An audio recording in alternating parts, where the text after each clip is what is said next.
여러분, 말도 안 되는 일이 벌어졌습니다. 눈앞에서 한국의 기술을 뺏기다니요? 한국 기술은 프랑스가 준 거잖아. 그런 나라에서 우리가 배울 게 있겠어? 30년 철도 베테랑의 오만한 외침이었습니다. 그의 자존심이 처참히 무너지는 순간, 지금부터 이 충격적인 반전의 이야기를 시작합니다. 저는 프랑스 국영 철도 회사에서 30년간 일해온 마르셀 로랑입니다. 철도 기술에 관해서라면 제가 모르는 것이 없다고 자부했죠. 하지만 최근 들려오는 소식이 영 마음에 들지 않았습니다. 한국의 KTX가 세계적으로 인정받고 있다는 소식이었어요. 처음 그 이야기를 들었을 때 저는 코웃음을 쳤습니다. 프랑스의 TGV보다 나을 리 없다고 생각했죠. 동료들과 커피를 마시며 이야기를 나눌 때마다 저는 단호하게 말했습니다. 말도 안 되는 소리야. KTX는 결국 우리 TGV 기술을 기반으로 만든 거 아닌가? 회사에서는 KTX의 기술을 검수하기 위해 한국의 기술자를 파견하기로 했습니다. 그리고 그 임무가 저에게 맡겨졌죠. 솔직히 말하면 처음에는 거절하고 싶었어요. 무슨 의미가 있을까 싶었거든요. 후발주자인 한국에서 배울 것이 있을 리 없다고 생각했습니다. 출발 전날 제 아내 마리는 저녁 식사 자리에서 걱정스러운 눈빛으로 말을 꺼냈습니다. 여보, 한국이 생각보다 대단한 나라일 수도 있잖아요. 조금 더 열린 마음으로 가보는 게 어때요? 당신도 알잖아. 우리 프랑스는 세계 최고의 철도 기술을 가진 나라라고. 그래도 다른 나라의 좋은 점을 배우는 건. 저는 아내의 말을 자르며 고개를 저었습니다. 여보, 난 프랑스의 자존심을 지키고 올 거야. 한국 철도가 얼마나 부족한지 증명하고 오겠어. 또 그렇게 고집 부리는군요. 아내는 한숨을 쉬며 따뜻한 미소를 지어 보였죠. 인천공항에 도착했을 때 저는 여전히 회의적이었습니다. 공항에서 서울까지 가는 공항철도를 탔는데 이미 거기서부터 제 고정관념이 조금씩 흔들리기 시작했어요. 놀라울 정도로 정확한 시간 준수와 깔끔한 시설이 눈에 들어왔거든요. 하지만 저는 여전히 고개를 젓고 있었습니다. 이건 그저 보여주기식 운영일 뿐이야. 서울역에 도착해서 만난 한국철도공사의 직원들은 놀라울 정도로 전문적이었습니다. 그들의 설명을 들으며 저는 계속해서 의심의 눈초리를 보냈어요. 이런 것들이 실제로 가능할 리가 없어. 마음속으로 계속 되뇌였죠. 검수 일정을 받아들고 호텔로 돌아가는 길, 저는 창밖으로 펼쳐진 서울의 야경에 넋을 잃고 말았습니다. 한강을 따라 반짝이는 불빛들이 마치 은하수처럼 흐르고 있었고 높이 솟은 빌딩들은 형형색색의 빛으로 물들어 있었죠. 파리의 밤과는 또 다른 매력이 있네. 저도 모르게 감탄사가 나왔습니다. 특히 반짝이는 남산서울 타워의 모습은 에펠탑을 떠올리게 했어요. 하지만 곧 스스로를 다잡았습니다. 겉모습은 그럴듯하네. 하지만 기술력까지 이렇게 아름다울 순 없을 거야. 내일부터 시작될 검수에서 모든 것이 드러날 거야. 호텔방에 도착해서 내일의 일정을 검토하면서 저는 제 노트북에 이렇게 적었습니다. 첫날부터 그들의 기술적 한계를 명확히 지적할 것. 프랑스의 기술력이 얼마나 앞서 있는지 보여줄 것. 그리고 잠자리에 들었지만 왠지 모르게 마음 한구석이 불편했습니다. 창밖으로 들려오는 도시의 소음을 들으며 저는 생각했습니다. 제가 너무 편견을 가지고 있는 건 아닐까요? 하지만 곧바로 그 생각을 지워버렸습니다. 30년의 경험이 거짓일 리 없다고 믿었거든요. 내일이면 모든 것이 분명해질 거야. 한국의 철도 기술이 얼마나 미흡한지 낱낱이 밝혀내고 말 테야. 잠이 들기 전 마지막으로 든 생각은 과연 내일 어떤 일들이 벌어질까 하는 것이었습니다. 제 고정관념이 맞다는 것을 증명하게 될까요? 아니면 예상치 못한 무언가를 발견하게 될까요? 그때는 미처 알지 못했지만 다음 날부터 시작될 검수는 제 인생을 완전히 바꿔놓게 될 것이었습니다. 아침 일찍 서울역에 도착했습니다. 오늘은 KTX 운행 상태를 직접 점검하는 날이었죠. 제 옆에는 동료 장피에르가 함께했습니다. 저희는 서울에서 강릉까지 가는 첫 기차를 타기로 했어요. 플랫폼에 들어서자마자 눈에 띈 것은 깔끔하게 정렬된 안내 표지판이었습니다. 모든 것이 체계적으로 정리되어 있었죠. 보기에만 좋은 걸까? 의심스러운 마음으로 시계를 확인했습니다. 그때였습니다. 한 중국인 관광객이 큰 소리로 뭐라고 외치며 영무원과 실랑이를 벌이고 있었어요. 제가 보기에도 그는 음주 상태인 것 같았습니다. 이런 상황이 생기면 기차가 지연되겠네요. 제가 말하자 박 과장은 고개를 저었습니다. 놀랍게도 30초도 되지 않아 영무원 3명이 신속하게 현장에 도착했고 질서정연하게 상황을 통제했습니다. 한 명은 다른 승객들을 안내하고 한 명은 통역 앱으로 의사소통을 시도했으며 나머지 한 명은 조용히 보안 요원을 호출했어요. 저 정도 상황이라면 프랑스에서는 최소 30분은 걸릴 텐데. 제 말이 채 끝나기도 전에 상황은 완전히 정리되었습니다. 오전 6시 정각. 그 순간 기차가 움직이기 시작했습니다. 제 눈을 의심할 수밖에 없었어요. 뭐야? 정확히 6시에 출발한다고? 프랑스에서는 상상도 할 수 없는 일이었거든요. TGV는 보통 30분 정도는 지연되는 게 일상이었습니다. 장피에르가 제 표정을 보더니 웃음을 터뜨렸습니다. 마르셀, 당신 얼굴이 완전히 굳어버렸네요. 놀라운 거 맞죠? 아니, 이건 분명 우연일 거야. 첫 기차라서 특별히 신경 쓴 거겠지. 하지만 제 말은 곧 무색해졌습니다. 중간 정차역마다 KTX는 정확히 예정된 시간에 도착하고 출발했거든요. 심지어 1초의 오차도 없었습니다. 저는 자리에서 일어나 객실을 돌아보기 시작했어요. 이상해. 뭔가 속이는 게 있을 거야. 어디 숨겨진 비밀이라도 있나? 장피에르는 고개를 절레절레 흔들며 말했습니다. 이제 그만 인정하는 게 어떻습니까? 우리가 몰랐던 게 있나 봐요. 당신까지 그러지 말아요. 이건 분명 나를 위해 특별히 준비한 거라고요. 평소엔 이렇지 않을 거예요. 그때 옆자리의 한국 승객이 저희 대화를 듣고 웃으며 말을 걸어왔습니다. 아니에요. KTX는 항상 이래요. 저는 주말마다 강릉에 가는데 지연된 적이 거의 없어요. 바닷가도 가보실 건가요? 믿기지 않았습니다. 제가 알던 고속철도의 모습과는 너무나 달랐거든요. 저는 스마트폰을 꺼내 KTX 운행 통계를 찾아보기 시작했습니다. 놀랍게도 정시 운행률이 99.9%에 달했어요. 이게 말이 되나? 우리 TGV는 80%만 되어도 자랑스러워하는데. 장피에르는 이제 완전히 KTX의 팬이 된 듯 했습니다. 우리가 배울 점이 있는 것 같은데요. 한국은 어떻게 이런 완벽한 시스템을 만들었을까요? 저는 여전히 고개를 저었습니다. 아니에요. 정시 운행만으로 철도 시스템의 우수성을 판단할 순 없죠. 다른 부분에서 분명 문제가 있을 거예요. 하지만 제 마음 한구석에서는 작은 의문이 생기기 시작했습니다. 정말 우리 프랑스의 방식이 최선일까? 한국은 어떻게 이런 완벽한 정시성을 실현할 수 있었을까? 강릉에 도착했을 때 저는 제 수첩을 꺼내 이렇게 적었습니다. 첫날 관찰 예상 외의 정확성과 신속한 위기 대응 능력. 하지만 여전히 의심스러운 점이 많음. 더 자세한 조사 필요. 호텔로 돌아가는 길에 장피에르가 말했습니다. 내일은 더 놀라운 것을 보게 될 것 같은데요. 저는 대답하지 않았습니다. 그저 창밖으로 보이는 강릉의 청량한 바다와 솔숲을 바라보며 오늘 하루 동안 제가 목격한 것들을 정리해 보려 했죠. 분명 뭔가가 있었습니다. 제가 미처 보지 못한 혹은 보려 하지 않았던 무언가가.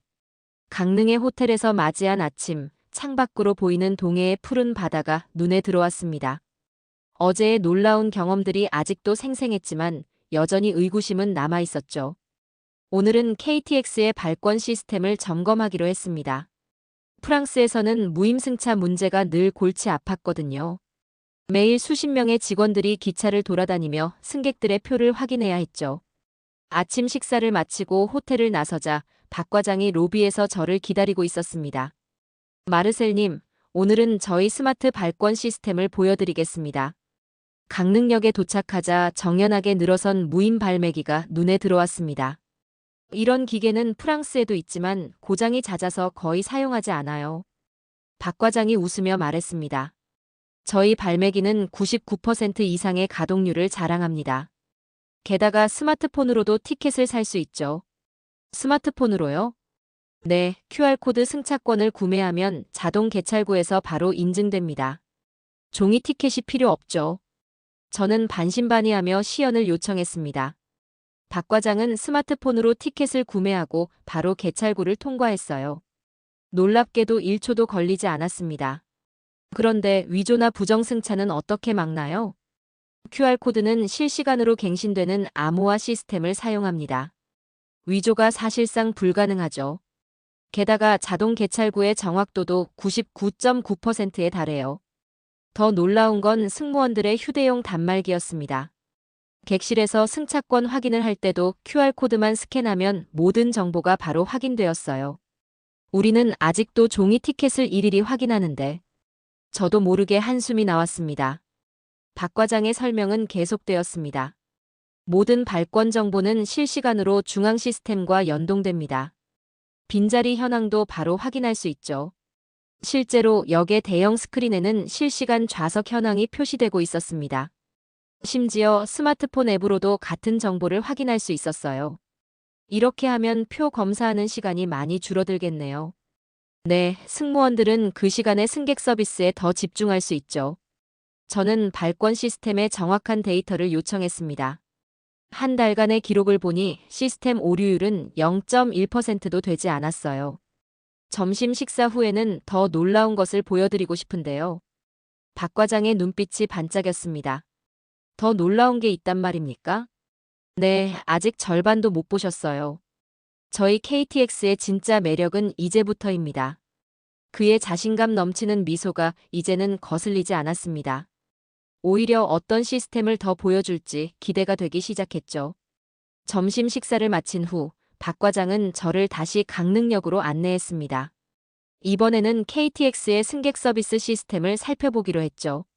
아침에 본 발권 시스템도 인상적이었지만 서비스 면에서는 프랑스를 따라올 수 없을 거라 여전히 생각했습니다. 박 과장이 제게 제안했습니다. 정동진 방면으로 가는 기차를 타보시죠. 저희 통신 시스템의 성능을 보여드리고 싶습니다. 자리에 앉자마자 눈에 띈 것은 좌석 옆에 QR코드였습니다. 이건 뭐죠? 의아한 마음에 물었습니다. 와이파이 접속 코드입니다. 스캔하시면 바로 연결돼요. 무료라고요? 저도 모르게 목소리가 높아졌습니다. TGV에서는 1시간에 10유로씩 내야 하는데 말이죠. 호기심에 휴대폰을 꺼내 QR코드를 스캔했습니다. 놀랍게도 즉시 연결됐어요. 속도를 테스트해보니 더 놀라웠습니다. 이게 말이 돼요? 프랑스 유료 와이파이보다 빠르잖아요. 박 과장이 미소를 지었습니다. 네. 저희는 전 구간에 오지 기반 초고속 인터넷을 구축했거든요. 터널에서도 끊김없이 사용할 수 있습니다. 제 옆자리의 학생이 온라인 강의를 듣고 있었고 맞은편의 직장인은 화상회의에 참석하고 있었습니다. 심지어 옆 칸에서는 누군가 게임 방송을 시청하고 있었어요.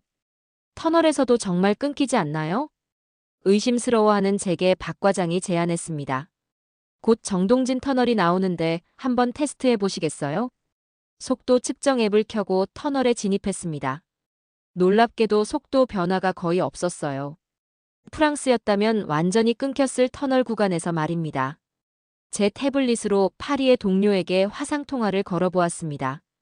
프랑스 TGV 안에서는 상상도 할 수 없는 일이었죠. 여보세요, 장피에르. 내가 지금 한국의 KTX 아닌데. 마르셀. 이렇게 선명하게 보이다니. 우리 TGV에서는 문자 메시지도 제대로 안 되는데 말이야. 정동진에서 다시 강릉으로 돌아오는 동안 저는 오늘 하루 동안 본 것들을 곱씹어 보았습니다. 아침의 발권 시스템부터 지금의 와이파이까지. 이제야 제 고정관념이 얼마나 단단했는지 깨닫기 시작했어요. 강릉역에 도착하자 박 과장이 말했습니다. 이제 오늘의 하이라이트가 남았습니다. 마르셀님께서 가장 놀라실 만한 것을 준비해뒀거든요. 그의 말에 저는 피식 웃고 말았습니다. 더 이상 놀랄 일이 있을까요? 곧 보시면 알게 될 겁니다. 이제 진짜 미래를 보여드리죠. 하루 종일 충격의 연속이었지만 박 과장의 말처럼 진짜 놀라운 것은 아직 남아있었나 봅니다. 정동진에서 강릉으로 돌아오는 KTX에서 내린 후 박 과장은 저를 역사 밖으로 안내했습니다. 잠시 바깥 공기를 쐬시는 게 어떨까요? 오후에 다음 일정까지 시간이 조금 남았거든요. 푸른 하늘이 펼쳐진 강릉역 광장을 거닐고 있는데 한 노인이 저희를 바라보며 빙그레 웃었습니다. 박 과장이 반갑게 인사를 건넸어요. 김병수 선배님, 오늘도 산책 나오셨네요. 그래, 40년을 일한 곳인데 하루라도 안 보면 서운해서 말이야. 박 과장이 제게 설명해 주었습니다. 김병수 선배님은 철도청에서 근무하시다 은퇴하신 분이에요. 강릉선이 처음 열렸을 때부터 계셨죠. 김병수님은 저를 유심히 바라보시더니 말씀하셨습니다. 외국 분이신가 보네. 철도 관계자. 네, 프랑스에서 왔습니다. KTX 시스템을 점검하러 왔는데 솔직히 많이 놀라고 있습니다. 김병수님은 역사 앞 벤치에 앉으시며 제게도 앉으라 권하셨습니다. 프랑스. TGV 기술을 배워온 게 엊그제 같은데 말이야. 저도 그 말씀을 드리고 싶었습니다. 한국은 우리 기술을 기반으로 시작하지 않았나요? 김병수님은 잠시 먼 산을 바라보시더니 천천히 말씀을 이어가셨습니다. 1950년대 내가 철도에 처음 발을 들였을 때만 해도 우리는 아무것도 없었어. 전쟁으로 모든 게 파괴됐거든. 전쟁 이후에요? 그래. 선로는 엉망이었고 기차는 고물이었지. 비가 오면 선로가 무너질까봐 전전긍긍했었다네. 김병수님의 눈빛이 깊어졌습니다. 하지만 우리에겐 의지가 있었어. 기술자들은 밤새워 공부했고 현장 직원들은 온몸으로 부딪혔지. 1년이면 다른 나라는 10년 할 일을 해냈다네. 그렇게 빨리요? 젊은이, 배고픈 사람의 의지가 얼마나 강한지 아나? 우리는 철도가 없으면 나라가 굶는다는 걸 알았어. 그래서 필사적이었지. 박 과장이 조용히 덧붙였습니다. 선배님 세대가 흘린 땀이 있었기에 지금의 KTX가 있는 거죠. 김병수님은 주머니에서 낡은 수첩을 꺼내셨습니다. 이거 봐요. 40년 동안 매일 적은 일지야. 처음엔 고장난 객차 수리하는 법을 적었는데 나중엔 KTX 정비 매뉴얼을 쓰게 됐지. 세월이 참. 저는 그 수첩을 조심스럽게 넘겨보았습니다. 빼곡한 기록 속에는 한국 철도의 진화가 고스란히 담겨 있었어요. 휘갈겨 쓴 메모 하나하나가 발전의 증거였습니다. 우리가 TGV 기술을 들여온 건 맞아요. 하지만 그게 전부였다고 생각하면 큰 오산이지. 우리는 그걸 바탕으로 완전히 새로운 걸 만들어냈으니까.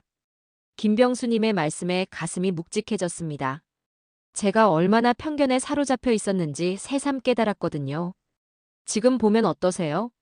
옛날과 비교하면? 김병수님은 환하게 웃으셨습니다. 꿈만 같지. 하지만 이게 끝이 아니야. 우리 기술자들은 지금도 더 나은 것을 만들어내고 있으니까. 자리에서 일어나시며 김병수님이 마지막 한마디를 남기셨습니다. 프랑스에서 오신 젊은이, 우리나라가 이만큼 온 건 결코 운이 아니야. 이건 우리 민족의 피와 땀으로 이뤄낸 거라네. 그 말씀을 듣는 순간 제 마음속 무언가가 완전히 바뀌었습니다. 이제야 진정으로 이해할 수 있었어요. KTX는 단순한 기술의 집합체가 아니었습니다. 그것은 한 나라의 의지와 꿈의 결정체였던 거죠. 김병수님과 작별 인사를 나눈 후 박 과장이 저를 역사 한쪽으로 안내했습니다. 이제 저희가 준비 중인 특별한 것을 보여드리려고 합니다.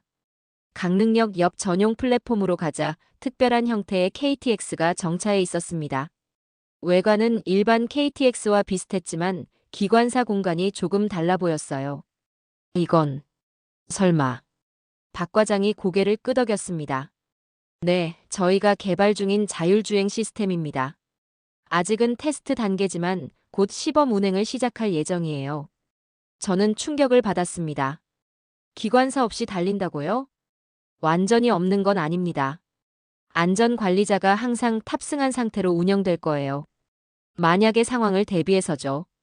안전관리자 이준호 씨가 저희에게 다가와 인사를 건넸습니다. 기관실을 한번 보시겠습니까? 기관실에 들어서자 첨단 모니터들이 가득했습니다. 이준호 씨는 각각의 화면을 가리키며 설명했어요. 이 시스템은 실시간으로 선로 상태, 기후 조건, 건널목 상황 등을 분석합니다. 특히 이 화면을 보시면 그래도 위험하지 않을까요? 오히려 더 안전합니다. AI는 피로를 느끼지 않고 수천 가지 변수를 동시에 처리할 수 있으니까요. 게다가 브레이크 반응 속도가 인간보다 0.1초 이상 빠르죠. 이 시스템을 개발하는데 얼마나 걸렸나요? 3년 정도 걸렸습니다. 처음에는 심야 시간대 화물열차로 테스트를 시작했어요. 이제 곧 첫 시범 운행을 앞두고 있죠. 이준호 씨는 한 화면을 가리켰습니다. 이건 저희 시스템의 시뮬레이션 기록입니다. 지난 6개월간 32건의 잠재적 위험 상황을 미리 감지하고 예방했어요. 인간의 눈으로는 발견하기 어려운 것들이었죠. 데이터를 보니 말문이 막혔습니다. 날씨, 선로 상태, 신호 체계까지. 모든 것이 완벽하게 통제되고 있었어요. 물론 아직도 개선할 점이 많습니다. 박 과장이 덧붙였습니다. 그래서 이렇게 단계적으로 준비하면서 시뮬레이션을 거듭하고 있는 거고요. 안전이 최우선이니까요. 기관실을 나오면서 저는 생각했습니다. 이것이 진정한 혁신이구나. 과감하게 시도하되 안전은 결코 타협하지 않는 모습이 제가 알던 한국의 모습과는 또 달랐습니다. 기관실을 나오자 박 과장이 시계를 확인했습니다. 이제 마지막으로 보여드릴 것이 있는데 강릉의 또 다른 자율주행 프로젝트입니다. 역사 앞 광장으로 나오자 하얀색 미니버스 한 대가 전시되어 있었습니다. 이건 앞으로 도입하려고 준비 중인 자율주행 관광 셔틀버스입니다. 지금은 테스트를 위한 차량만 들여와 놓은 상태예요. 차량에 다가가자 테스트 담당자인 김민수 씨가 반갑게 맞아주었습니다. 안녕하세요. 자율주행 셔틀 개발팀의 김민수입니다. 지금은 센서 테스트 중이에요. 내부를 살펴보니 운전대 앞에는 각종 센서와 모니터가 설치되어 있었습니다. 저는 의아했습니다. 기차도 그렇고 버스도 그렇고. 한국은 정말 자율주행에 관심이 많네요. 박 과장이 웃으며 대답했습니다. 강릉이 자율주행 시범도시로 선정되어서요. 내년부터는 이 셔틀버스로 경포대까지 가는 노선을 시험해볼 계획입니다. 김민수 씨가 모니터를 가리키며 설명했습니다. 이 시스템은 도로 상황, 날씨, 보행자 움직임까지 실시간으로 파악할 수 있어요. 지금은 시뮬레이션 중인데 한번 보시겠습니까? 모니터에는 가상의 주행 경로가 표시되어 있었습니다. 경포해변으로 이어지는 도로를 시뮬레이션하고 있었죠. 아직 실제 도로에서 테스트를 시작하진 않았지만 시뮬레이션 결과는 아주 좋습니다. 김민수 씨가 자부심을 가지고 말했습니다. 그래도 사람이 운전하는 게 더 안전하지 않을까요? 많은 분들이 그렇게 생각하세요. 저희도 안전을 최우선으로 생각하기 때문에 천천히 준비하고 있습니다. 우선 도로에 특별한 센서들을 설치하고 수개월간의 테스트를 거친 후에야 시범 운행을 시작할 예정이에요. 창 밖으로 경포대로 이어지는 도로가 보였습니다. 저 도로를 달리게 되는 건가요? 네, 내년 하반기쯤에는 첫 시범 주행을 시작할 수 있을 것 같습니다. 물론 안전관리자가 항상 탑승한 상태로요. 차량 설명을 마치고 나오면서 저는 생각했습니다. 새로운 기술에 도전하되 안전을 최우선으로 고려하는 모습. 이것이 한국의 진정한 강점이 아닐까요? 석 달 후, 저는 다시 인천공항에 발을 디뎠습니다. 이번에는 아내 마리와 두 아들 피에르, 앙투안과 함께였죠. 여보, 당신이 그렇게 칭찬하던 한국이에요? 마리가 제 팔을 잡고 물었습니다. 그래, 내가 평생 잊지 못할 것들을 보여줄게. 공항철도를 탈 때부터 아이들의 눈이 반짝였습니다. 프랑스에서는 볼 수 없는 최첨단 시스템들이 눈앞에 펼쳐졌거든요. 아빠, 이 열차 진짜 멋있어요. 피에르가 좌석에 달린 태블릿을 만지작거리며 외쳤습니다. 이건 시작에 불과해. KTX를 타면 더 놀라게 될 거야. 서울역에서 강릉행 KTX에 올랐을 때 저는 마치 제가 처음 왔을 때처럼 가족들의 반응이 궁금했습니다. 정시에 출발하는 열차, 흔들림 없는 승차감, 완벽한 서비스. 제가 경험했던 모든 것을 그들도 느끼고 있었어요. 여보, 이게 정말 기차 맞아요? 비행기 같은데? 마리가 감탄했습니다. 창밖으로 스쳐 지나가는 동해안의 풍경을 보며 앙투안이 물었습니다. 아빠, 프랑스 TGV보다 이게 더 좋아요? 저는 잠시 망설였지만 이내 확신에 찬 목소리로 대답했습니다. 그래. 이제는 자신있게 말할 수 있어. KTX가 세계 최고야. 강릉에 도착해서 우리는 제가 전에 묵었던 호텔에 짐을 풀었습니다. 창문을 열자 시원한 바닷바람이 불어왔어요. 와, 이런 게 한국이구나. 마리의 눈에는 감동의 눈물이 맺혔습니다. 저녁에는 바닷가를 거닐었습니다. 주변에는 첨단 기술과 전통이 완벽하게 어우러져 있었죠. 스마트 가로등은 사람이 지나갈 때만 밝게 빛났고 전통 등대는 레이저 내비게이션과 함께 작동했습니다. 여보, 당신이 왜 그렇게 한국을 사랑하게 됐는지 이제 알겠어요. 마리가 말했습니다. 그래. 여기는 단순히 기술이 뛰어난 게 아니야. 모든 것이 조화를 이루고 있어. 전통과 현대, 자연과 문명이. 밤바다를 배경으로 레이저 쇼가 시작되었습니다. 아이들은 환호성을 지르며 뛰어다녔고 마리는 제 어깨에 기대어 섰습니다. 처음 왔을 때가 생각나는군요. 그때는 이 나라를 얼마나 무시했었나. 제 목소리가 살짝 떨렸습니다. 이제는 달라졌잖아요. 그래. 이제는 내가 프랑스 철도청에 한국의 시스템을 도입하자고 적극적으로 제안할 거야. 우리도 변해야 해. 밤하늘에 수놓아진 레이저 불빛 아래 우리 가족은 오래도록 서 있었습니다. 이제 저는 확신할 수 있었어요. 제가 본 것은 단순한 기술의 진보가 아니었습니다. 그것은 한 나라의 진정한 저력이었고 끊임없는 도전 정신이었으며 더 나은 미래를 향한 흔들림 없는 의지였습니다. 여보, 다음 휴가도 한국에 와요. 마리가 말했습니다. 저는 미소를 지으며 고개를 끄덕였습니다. 이제 한국은 제 제2의 고향이 된 것 같았으니까요. 제가 준비한 내용은 여기까지입니다.